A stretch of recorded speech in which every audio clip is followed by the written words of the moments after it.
So people are starting to turn on vaccine holdouts, slamming them for putting others at risk. So case in point, check out what CNN host John King said last night when he revealed he has multiple sclerosis and is immunocompromised. Take a listen. If I can do something to help protect somebody else, I'm going to share a secret I've never spoken before. I'm immunocompromised. I have multiple sclerosis. Right? So I'm grateful you're all vaccinated. I'm grateful my employer says all these amazing people who work on the floor who came in here for the last 18 months when we were doing this are vaccinated now that we have vaccines. I worry about bringing it home to my 10-year-old son who can't get a vaccine. I don't like the government telling me what to do. I don't like my boss telling me what to do. In this case, it's important. Focus on the science. Or put it this way, man up or shut up. Wow, here's another recent example. Listen to what Charles Barkley said on TNT about Kyrie Irving, who is not allowed to play for the Brooklyn Nets because he will not get the vaccine. You don't get vaccinated just for yourself. Like Adam said, you get vaccinated for your family first. You get vaccinated for your teammates second, things like that. That's what bothers me about this whole thing. I think everybody should get vaccinated. And let me tell you something, I really am proud of the Nets for putting their foot down.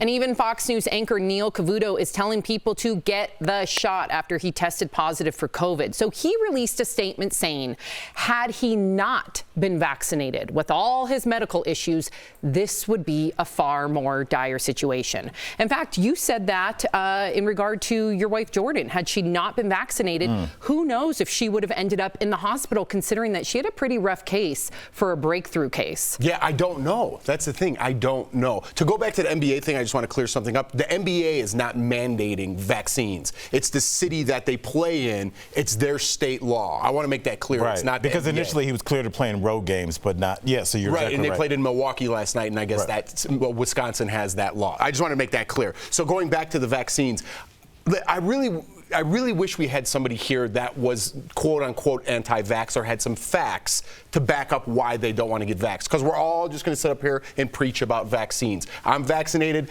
My wife is vaccinated. She did end up catching it. So my question, maybe to throw a little wrench in the conversation, is if you could still carry the virus while you're vaccinated, why is it so important for people to be vaccinated if they've already had the virus and have the antibodies? That's my statement for the other side. Well, I think the antibodies dwindle after a while, and but so does the vaccine, right? Yeah, so that's what that's where the booster comes in, I hope I'm not speaking out of school, but I believe that it's that yes, you can still get it if you are vaccinated, but it's not going to put you in dire straits. So I think that's why. It's like, Jeff, I'm going to answer your question with what you started with.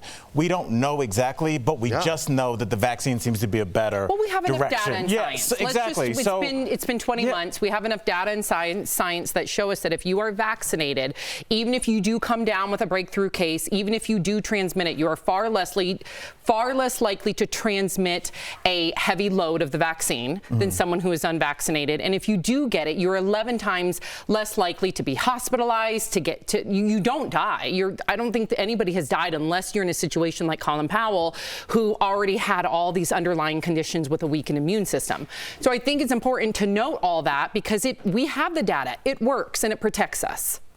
Yeah, I find this whole conversation at this point to be so strange, especially when it comes to the NBA. Do y'all not remember that when the NBA shut down because of COVID, that was the first time that people believed that black people could contract COVID? Anybody remember that? Yeah. I mean, it was only a year and a half ago. That was what we were talking about. We were talking about the idea of access at that point, and now the narrative has completely shifted. And people say it's political. I don't believe it's political at all. I think that people have definitely joined subsets. There might be some political issues. There might be some vax versus anti-vax. There are issues that people have just completely come up with out of the sky. So when we're having this conversation, especially talking about the NBA, it's almost like a full circle moment. Like people are upset that LeBron wasn't forthcoming with the fact that he had been vaccinated. People are upset with Kyrie Irving for sitting out and saying that he won't be vaccinated.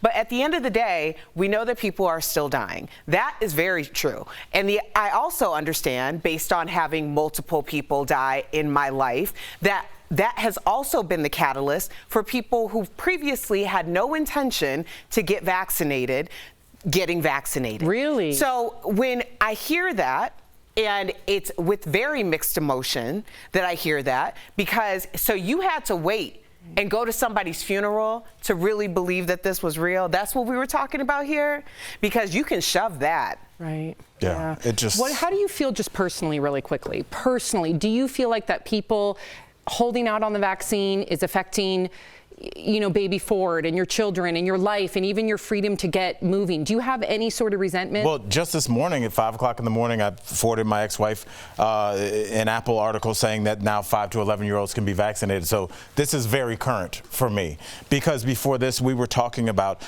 you know, with air travel, I was driving to LA, 16 hours one way, 32-hour round trip, you know, to go see my children, and I wasn't able to see them on short weekends. I'd have to wait for long breaks. So, like, we're sitting here, like you said, Erica, having these conversations, very nuanced, and then we'll kind of go home. There was a situation where I didn't know if I was going to see my kids for months and months and months, and how big they would be when I would lay eyes on them again. So the fact that we're able to sit up here and throw away vaccines that are unused, it sickens me, honestly. And I feel like this country, the privilege to sit up and play around while we watch India and Brazil, it just literally populations on fire, must be nice. Like, what must the rest of the world look at us like? We throw away our vaccines and then argue on Facebook with our niece. Right. It's, wow. Wow.